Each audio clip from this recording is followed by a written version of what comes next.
مسلمانوں کا جو باہمی تعلق ہونا چاہیے، مومن کا جو تعلق باہمی ہونا چاہیے امت مسلمہ کا، وہ تو یہ بیان کیا۔ نعمان بن بشیر رضی اللہ تعالیٰ عنہ بیان کرتے ہیں رسول اللہ صلی اللہ علیہ وسلم نے فرمایا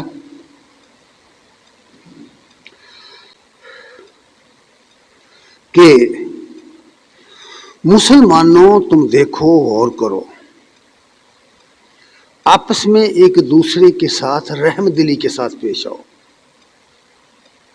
ایک دوسرے کے ساتھ شفقت اور رحمت کے ساتھ پیش آؤ، تمہارا شیوا یہ ہونا چاہیے، اور ایک دوسرے کے ساتھ دوستی اور محبت کے ساتھ وتبادلوہم، ایک دوسرے کے ساتھ مودت کا رشتہ تمہارا قائم ہونا چاہیے، وتعاطفہم، اور لطف و کرم کے ساتھ پیش آؤ ایک دوسرے سے۔ اور پھر فرمایا تمہاری حیثیت مسلمان امت کی بات ہو رہی ہے، مومن امت کی بات ہو رہی ہے، امت کی بات ہو رہی ہے۔ معذرت کے ساتھ ہی اب تو یہ امت رہی نہیں بھائی، کدھر ہے امت؟ یہ تو گروہوں، مختلف گروہوں میں بٹے ہوئے لوگ ہیں، مذہب کے نام پر تفریق، وطن کے نام پر تفریق، زبان کے نام پر تفریق، نسلوں کے نام پر تفریق۔ مسلمان ہو گئے، صدیاں بیت گئیں، ابھی تک مسلمان قومیت کے بت پرستی سے نہیں نکل سکے۔ رسول اللہ صلی اللہ علیہ وسلم نے اپنے عمل کے ساتھ ہمیں دکھایا ہے کہ اپنے خاندان کی شہزادی کو غلام کے نکاح میں دیا ہے، سب پڑھے لکھے لوگ جانتے ہیں، اور خود آپ نے مقوقس کی بھیجی ہوئی لونڈی کو آزاد کر کے اس کے ساتھ نکاح کیا ہے، ماریہ قبطیہ سے، جس سے ابراہیم پیدا ہوئے تھے۔ خود آپ نے یہود و نصارہ کے قبائل، ان کے بیٹیوں سے نکاح کیا ہے۔ اس طرح دیگر بہت سارے صحابہ کے حالات پڑے، کہاں تھی وہاں وہ قوم میں؟ قومیت کدھر گئی؟ ہمارے تو آج تک قومیت کے بت نہیں ٹوٹ سکے، قومیت کی پوجا کر رہے ہیں، وطن کی پوجا کر رہے ہیں، زبان کی پوجا ہو رہی ہے، اور بھائی خدا پرستی کدھر ہے؟ یہ تو دیگر بے شمار پرستیاں ہیں جن کی ہم کر رہے ہیں، اسلام کو سمجھا ہی نہیں۔ اس حوالے سے یہ بات کہی کہ تم امت جو ہو، تم امت مسلمہ، یہ جسد واحد کی طرح ہے، جس طرح ایک جسم ہوتا ہے، جس طرح ایک جسم ہوتا ہے اس طرح ہے امت مسلمہ۔ اذا اشتکا عضوا، اگر جسم کے کسی ایک عضو کو تکلیف ہو، ایک حصے کو تکلیف ہو، تو سارا جسم تداعی لہ سائر الجسد بالسہر والحمى، تو سارا جسم بے خوابی کا شکار ہو جاتا ہے، سارے جسم کو بخار آ جاتا ہے، ایک عضو، ایک سر دکھ جائے، ہاتھ دکھ جائے، زخمی ہو جائے، تو فرمایا پورا جسم مضطرب ہو جاتا ہے۔ اس طرح تم ہو، تو پوری امت ایک جسم کی مانند ہو۔ کیا واقعی ایسا ہے؟ اس وقت کی بات ہو رہی، 1 ارب سے 1.5 ارب کے قریب آبادی ہے مسلمانوں کی دنیا میں، مسلمانوں کی نام نہاد مسلمان، اتنی بڑی آبادی پوری دنیا میں کسی قوم کی نہیں۔ تو پھر نتیجہ کیا ہے؟ اگر ہم لوگ زمین کا نقشہ دیکھیں تو زمین کے سب سے بہتر حصے پر مسلمانوں کی حکومتیں ہیں۔ آپ یورپ سے شروع ہو جائیں اور مشرق بعید تک چلے جائیں، آپ دیکھیں گے کہ زمین کا بہترین حصہ مسلمانوں کے قبضے میں ہے۔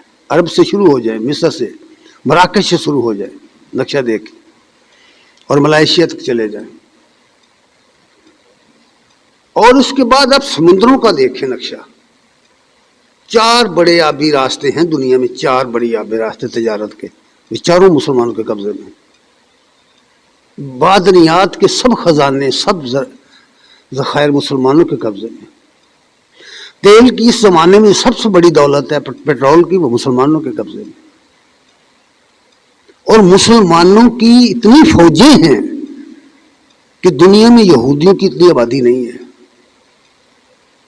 افواج زیادہ ہیں ہمارے مسلمانوں کے پاس، فوجیں زیادہ ہیں ان کی آبادی سے، لیکن کیا یہ حقیقت نہیں کہ یہود پوری دنیا میں مسلمانوں کو جوتے لگا رہے ہیں؟ کیا یہ حقیقت نہیں کہ سب مسلمان ممالک ان کے مقروض ہیں؟ کیوں؟ بلکہ مسلمانوں کا حال یہ ہو گیا کہ وہ کہتے ہیں ان کو تسلیم کر لو، یعنی ان کی حکومت تسلیم کرو۔ اس کی مثال بالکل ایسے ہے جیسے آپ کے گاؤں میں، آپ کے شہر میں ایک بدماشوں کا ٹولہ کسی گھر پر قبضہ کر لے، اور کچھ عرصے کے بعد لوگ کہیں کہ ٹھیک ہے انہوں نے قبضہ جب کر لیا اس کے گھر پر تو اس کا حق تسلیم کر لینا چاہیے۔ بالکل ایسا ہی ہے یہ کہ باہر سے لوگ آئے اور وہاں بسا دیے گئے، قبضہ کر لیا، اور اس کے بعد کہتے ہیں ان کا حق تسلیم کر لو۔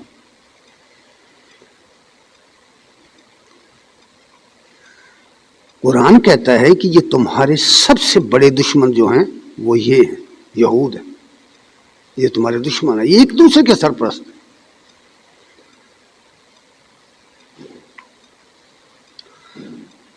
اور ایک دوسری حدیث میں کہتے ہیں کہ رسول اللہ صلی اللہ علیہ وسلم نے فرمایا المومنون کراجل واحد، مومنوں کی جماعت جو ہے، مومن امت جو ہے، یہ ایک شخص کی مانند ہے، ایک شخص کی مانند۔ انشتکا عینہ واشتکا کلہ، جب اس کی آنکھ دکھتی ہے تو اس کا پورا جسم دکھتا ہے۔ وانشتکا راسہ واشتکا کلہ، اگر اس کے سر کو درد ہوتا ہے تو اس کا پورا جسم متاثر ہوتا ہے۔ امت مسلمہ کی یہ حالت ہے، امت مسلمہ ایک جسم کی مانند ہے، ایک بنیان کی مانند ہے، دیوار کی مانند ہے۔ امت مسلمہ ایک جسم کی مانند ہے، لیکن ایمانداری سے سوچئے کیا واقعی اس وقت امت نام کی کوئی چیز ہے بھی کہیں دنیا میں؟ نہیں، اس کا لنگر ٹوٹ چکا ہے، اور اس کا ایک ہی نسخہ ہے اور وہ اللہ کی کتاب ہے۔ یاد رکھنا، نسخہ شفا صرف قرآن ہے۔ قرآن مجید کی وجہ سے اس زمانے میں بھی اقتدار ملا تھا مسلمانوں کو، اور آج بھی وہی قرآن موجود ہے۔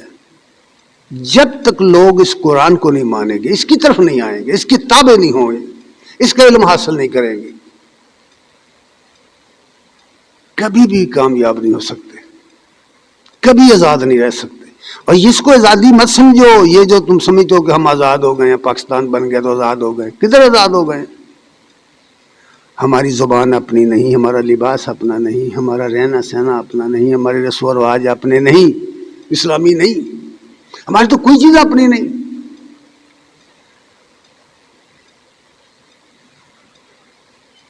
تھا جو نہ خوب وہی بتدریج خوب، غلامی میں بدل جاتا ہے قوموں کا ضمیر۔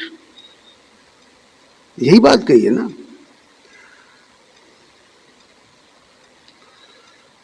اور پھر نبی صلی اللہ علیہ وسلم کی ایک اور حدیث بھی نقل ہوئی، ابو موسیٰ اشعری رضی اللہ تعالیٰ عنہ کہتے ہیں رسول اللہ صلی اللہ علیہ وسلم نے فرمایا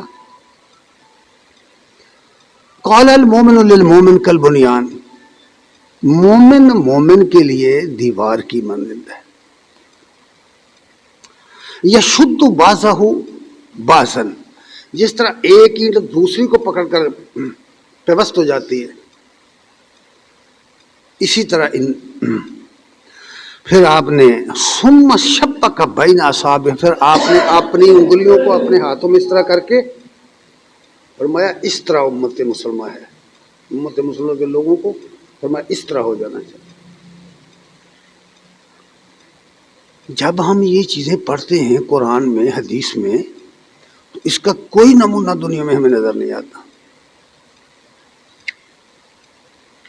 اور پھر یہ بات بھی بتائی کہ لوگوں ہی سمجھ ہوشیار باش، یہ تمہارے جو دشمن ہیں، یہ جن کو جو اللہ اور اس کے رسول کے جو منکر ہیں، منکرین حق، ان کے بارے میں یہ بات صاف صاف بتا دی۔ یہ سورہ صاف مدینہ کے آخری زمانے میں نازل ہوئی تھی۔ فرمایا ہے کہ یریدون لیطفئوا نور اللہ بافواہہم واللہ یتم نورہ ولو کرہ الکافرون.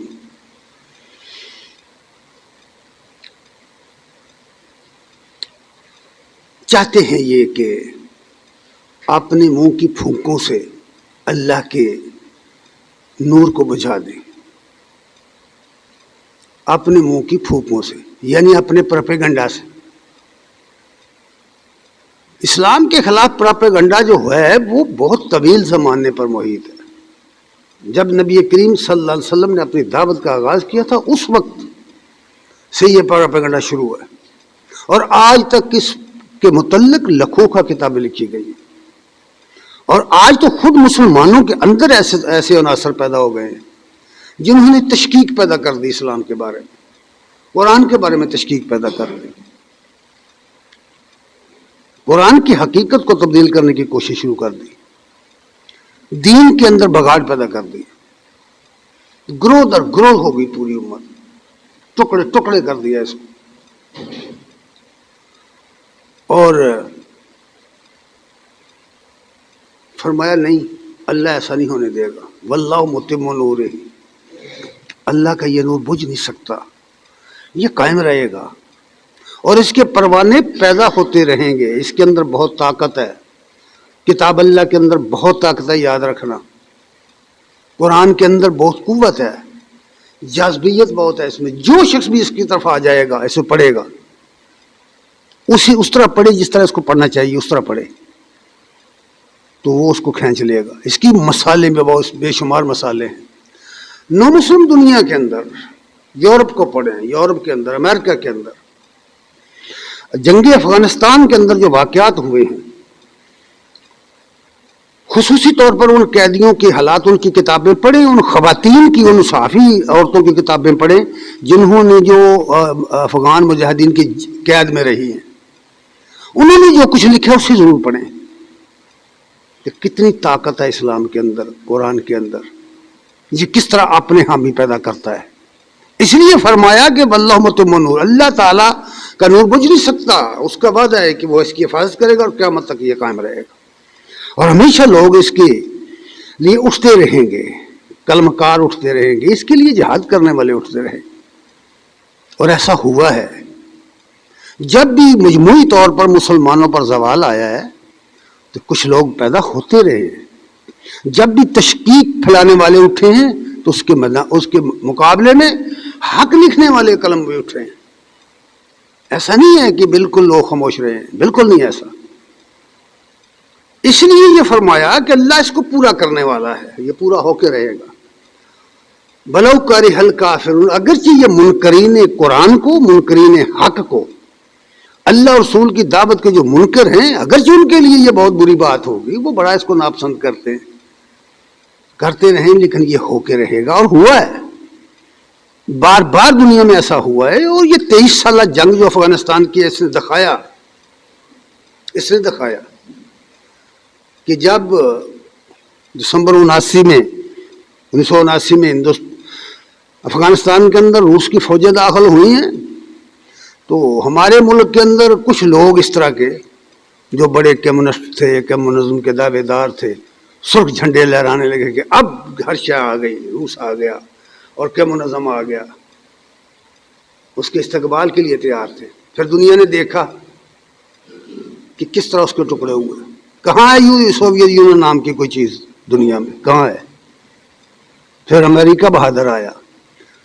پھر امریکہ بہادر نے جتنی آگ برسائی ہے وہاں کون نہیں جانتا. اس کی ذرا وہ فلمیں اٹھا کر دیکھیں, وہ ویڈیو دیکھیں نیٹ پر, ان کی جنگیں دیکھیں, وہ ننگے پاؤں والے جن کے جسم پر کپڑے پورے نہیں, ان کو دیکھیں کس طرح ان کو ساری دنیا نے دیکھا کہ جن کو وہ گرفتار کر کے لے گئے تھے یہ تمہاری حکمرانوں نے جن کو جو ان کے حوالے کر دیے تھے وہی سائن کرنے والے ہیں اس معاہدۂ امن پر. میرے رب کی قدرتوں کو کوئی جھٹلا نہیں سکتا. فَبِأَيِّ آلَاءِ رَبِّكُمَا تُكَذِّبَانِ, اس کی کس کس قدرت کو جھٹلاؤ گے؟ وہ تو انہی لوگوں سے پیدا کر دے گا. اس لیے یہ بات فرمائی گئی ہے کہ مومن جو ہوتے ہیں وہ ایک دوسرے کے ساتھ پیوست ہوتے ہیں. اگر کسی مومن کو تکلیف ہوئی ہے اور دوسرے مومن کا دل نہیں پسیجا تو سمجھ لیجیے ایمان کی خیر منائیے. بھائی کچھ بھی نہیں کر سکتا تو اس کے لیے دعا تو کر سکتے ہو نا. اس لیے یہ بات فرمائی گئی. آج دیکھیں یہ پوری دنیا کشمیر کے اندر کیا ہو رہا ہے.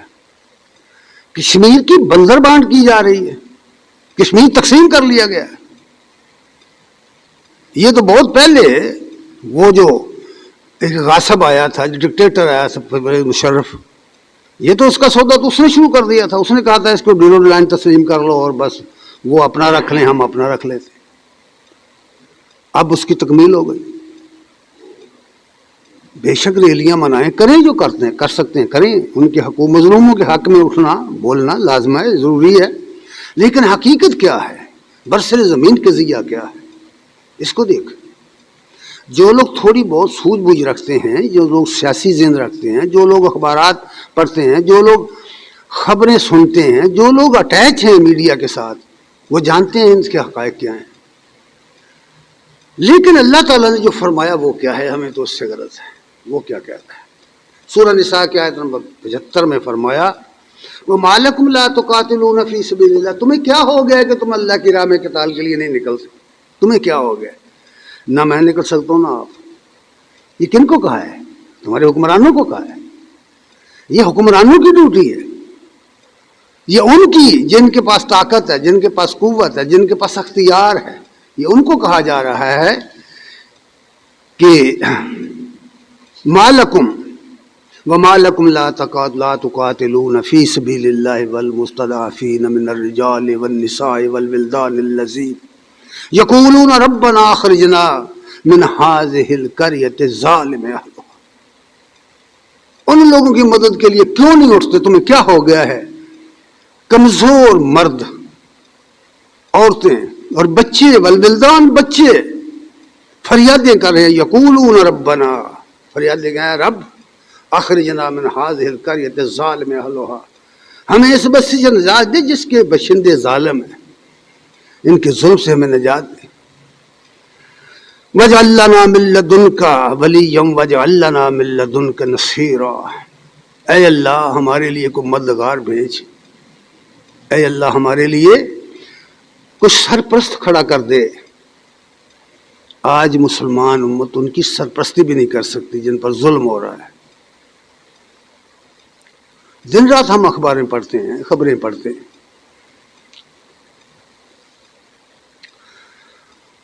حضرات گرامی قدر, آج پورے ملک میں یوم یکجہتی کشمیر منایا جا رہا ہے. ٹھیک ہے, جلسے جلوس ہونے چاہیے, ان کے حالات بیان ہونے چاہیے, کشمیر کے مسئلے کو اجاگر کرنا چاہیے اقوام عالم کے اندر. اس میں کوئی شک نہیں کہ بہت پہلے جب ملک تقسیم ہوا تھا اس وقت بھی یہ مسئلہ اس وقت سے ہی ہے, اور اس وقت سے یہ طے ہو گیا تھا کہ بھئی حق خود ارادیت ساری دنیا میں یہ تسلیم کیا گیا ہے, ساری دنیا کی قوموں نے تسلیم کیا ہے کہ کسی بھی شخص کو اس کی مرضی کے بغیر اس پر قبضہ نہیں کیا جا سکتا, اسے غلام بنا کے نہیں رکھا جا سکتا. اس کو آزادی دو, وہ اپنی آزاد مرضی سے جدھر جانا چاہتا ہے جائے, جہاں رہنا چاہتا رہے. بنیادی حقوق دو اس کو, لیکن وہ نہیں مل رہے. آج وہ دن منایا جا رہا ہے. لیکن چونکہ میں نے پہلے کہا کہ ہم لوگ کلمہ گو ہیں, اور بڑا فخر ہے ہمیں کہ ہمارے لیے جنت کے پھاٹک کھلے ہیں, کیونکہ ہم امت محمد صلی اللہ علیہ وسلم ہیں, ہم نبی کریم صلی اللہ علیہ وسلم کی امتی ہیں. بڑا احسان کیا ہم نے کہ ہم اس کا کلمہ پڑھتے ہیں. نہ نماز, نہ روزہ, نہ حج, نہ زکوٰۃ, نہ کوئی نیک عمل, کچھ بھی نہیں. بس ہمارا اتنا احسان کام ہے کہ ہم اس کے امتی. اس لیے جنت کے پھاٹک ہمارے لیے کھلنے چاہیے. علامہ اقبال نے شکوہ لکھا ہے, پڑھے لکھے لوگ جانتے ہیں, بانگ درا میں, اور اس میں بہت کچھ لکھا ہے. پڑھیے, ہے تو وہ سارے پڑھنے والا. وہ کہتا ہے کہ یہ ہم نے تیرے دین کے لیے یہ کیا وہ کیا, تیرے قرآن کو سینے سے لگایا کس نے, تیرے کعبے کو جبینوں سے سجایا کس نے. بڑی شکوہ شکایت کی. پھر اس کا جواب لکھا، پھر کچھ عرصے بعد اس کا جواب لکھا. وہ جواب بھی وہ کمال کا ہے جو اللہ کی طرف سے آیا. اس میں چند اشعار لکھتے ہیں، اللہ کی طرف سے لکھتے ہیں کہ اللہ فرماتے ہیں، شاعر کا اپنا تخیل ہے بھائی، یہ بات یہ رنشیر ہے. فرمایا تو مٹ نہ جائے گا ایران کے مٹ جانے سے، تو مٹ نہ جائے گا ایران کے مٹ جانے سے، نشہ میں کو تعلق نہیں پیمانے سے.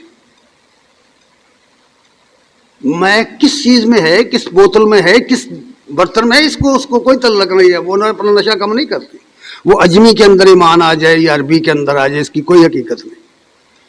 قوموں کی حقیقت نہیں، ایمان کی حقیقت ہے. یہ بات سمجھائی ہے. یہاں یورش تاتار کے افسانے سے ہے، یہاں یورش تاتار کے افسانے سے، پاسباں مل کے کعبے کو سن مخانے سے. نہیں نہ جانتے ہم نہیں جانتے یہ تتار کا افسانہ کیا تھا، یہ کیا تھا جانتے ہیں؟ لوگوں نے نام تو سنا ہے ہلاکو کا، لوگوں نے نام تو سنا ہے چنگیز خان کا، لوگوں نے نام تو سنا ہے تیمور کا. یہ بھی سنا ہے کہ کس طرح انہوں نے قتل کر کر کے انسانوں کی سروں کے ڈھیر لگا دیے تھے. پھر ہوا کیا؟ یہ بھی سنا ہے کہ بغداد کی اینٹ سے اینٹ بجا دی تھی. یہ بھی سنا ہے کہ وہاں کی لائبریریاں جلا کے خاک کرسر کر دی گئی تھی.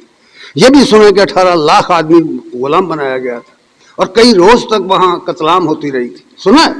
لیکن پھر یہ بھی سنا ہے کہ اسی کی اولاد میں سے مسلمان پیدا ہو گئے. یہی بات کہہ رہے ہیں کہ ہے یہاں یورش تاتار کے آئینے افسانے سے، پاس بامل کے کعبے کو صنم خانے سے. میں پہلے کہہ چکا ہوں نا کہ اس دین کے اندر، اس قرآن کے اندر اتنی پاور ہے کہ یہ اپنے حامی خود پیدا کر لیتا ہے. کو پڑھے صحیح ہے، اس کو پڑھتے ہی نہیں، ہم تو ادھر چھوڑ چکے اس کو. کشتی حق کا زمانے میں سہارا تو ہے، مسلمان سے کہا ہے کشتی حق کا زمانے میں سہارا تو ہے، عصر نو رات ہے. یہ دور حاضر کا زمانہ کہا رات ہے، یہ تاریکی چھائی ہوئی ہے، جہالت کی تاریکی ہر طرف. عصر نو رات ہے، دھندلا سا ستارہ تو ہے. عصر نو رات ہے، دھندلا سا ستارہ تو ہے جو ہنگامہ بپا یورش بلغاری کا. یہ جو ہنگامہ آپ دیکھتے ہیں کہ یورپ کی فوجیں، یا امریکہ کی فوجیں، یا روس کی فوجیں، یا ہندوستان کی فوجیں، یہ جو کفر کی یلغاریں آپ دیکھ رہے ہیں، ان کی طرف اشارہ کر کے کہا اقبال نے، ہے جو ہنگامہ بپا یورش بلغاری کا، غافلوں کے لیے پیغام ہے بیداری کا. اٹھو جاگو، آؤ اللہ کی کتاب پڑھو، تمہیں اپنے آپ کی خبر ہو جائے، پتہ چلے تم کون ہو، تمہارا رشتہ اس کے ساتھ کیا ہے، تمہیں پتہ تب چلے گا. اسے پڑھو گے تھے، اگر اسے پڑھتے ہی نہیں، اس کی طرف آتے ہی نہیں، تو کیسے ملے گا ایمان؟ اس لیے کہا کہ غافلوں کے لیے پیغام ہے بیداری کا. تو سمجھتا ہے یہ سما ہے دل آزاری کا، تو سمجھتا ہے یہ سما ہے دل آزاری کا. نہیں ایسا نہیں، بلکہ کیا ہے؟ امتحان ہے تیرے ایثار کا، خودداری کا. اب تیرا پتہ چلے گا تو کہ واقعی مسلمان ہے، اپنے عمل سے ثابت کر. کیوں ہراساں ہیں سہیل فرس آدھا سے، یہ دشمنوں کے لاؤ لشکر سے تو خوفزدہ کیوں ہو گیا ہے؟ خوفزدہ کیوں ہو گیا ہے؟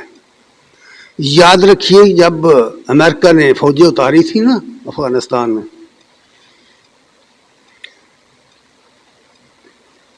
جنرل حمید گل کا ایک انٹرویو ہے، اس کو سنو. جب وہ ملا عمر سے ملاقات کے لیے گئے تھے تو بڑی مشکل سے وہ وہاں پہنچے. جس کچے مکان میں وہ رہتے تھے، چھوٹا سا کچا سا مکان تھا، اس کے ارد گرد جھاڑیاں تھیں،